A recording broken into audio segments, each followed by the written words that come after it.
कि मैं यहाँ के बुनकरों की जिंदगी, यहाँ की, और मैं मानता हूँ ये बहुत बड़ी वीविंग स्किल की अमानत है। उसके लिए technology upgradation, branding, marketing, designing, ये सारे सपोर्ट बेस अगर खड़े हो जाए, मैं नहीं मानता हूं कि मेरा काशी का बुनकर चाइना से मुकाबला न कर सके। कितनी आसाइशें हंसती रही है वानों में, कितने दर मेरी कहानी पे सदा बंद रहे। मेरे हाथों ने तो पोशाकें बिनी रेशमी, लेकिन मेरे कपड़ों के मुकद्दर में तो पैबंद रहे। सभापति महोदय, मैं आज एक ऐसे समाज और उससे जुड़े उद्योग का दर्द आपके सामने रखने के लिए खड़ा हुआ हूं जिसे बुनकर समाज कहा जाता है, जो अपने हाथों के उंगलियों के हुनर से धागा जोड़ता है और हमारे आपके जिस्मों के लिए लिबास बनाता है।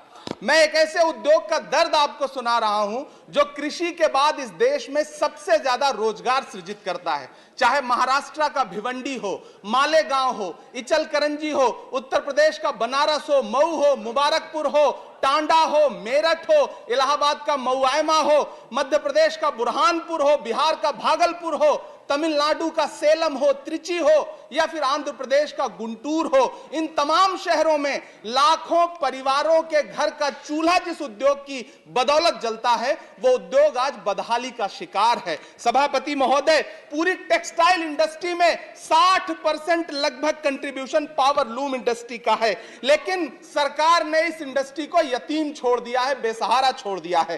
कांग्रेस की सरकार ने इसके सपोर्ट के लिए 30% कैपिटल सब्सिडी दी थी, लेकिन 2014 में जब भाजपा की सरकार आई तो उसे घटाकर 10% कर दिया और इन दिनों पिछले 6 महीने से उसे भी बंद कर रखा है। सभापति महोदय, गब्बर सिंह टैक्स यानी सरकारी भाषा में जीएसटी, धागों पर लगाई गई जीएसटी ने पूरी यॉर्न मार्केट को फ्लैक्चुएट कर रखा है। सभापति महोदय, यॉर्न मार्केट के फ्लैक्चुएशन ने यह दिखा दिया है कि उस पर सरकार का कोई कंट्रोल नहीं है और यह उद्योग उसकी वजह से ज्यादा तबाह हो रहा है। चाइना से नेपाल और बांग्लादेश के रास्ते होने वाली डंपिंग ने इस उद्योग की बर्बादी में और सहायता जताई है। पूरे एशिया में सबसे ज्यादा पावर लूम भिवंडी में हुआ करता है, लेकिन सरकारी उदासीनता के बाद पिछले दिनों 2 लाख से ज्यादा पावर लूम मशीनें कबाड़ में बिक गई।